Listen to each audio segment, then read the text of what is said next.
Hi guys, today we'll talk about how to fix or how to solve the problem of display on the application of Calm app. You will go to settings. In this page you will go to apps, default apps, app settings. On above you will search about Calm app and you can click. In this page of app info you will click on first stop and you will click OK. Here you will enter to the window of storage.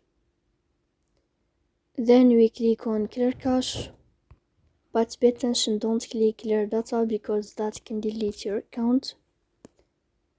Here you can turn on your airplane mode and you can wait a moment to turn off your airplane mode again to fix that problem.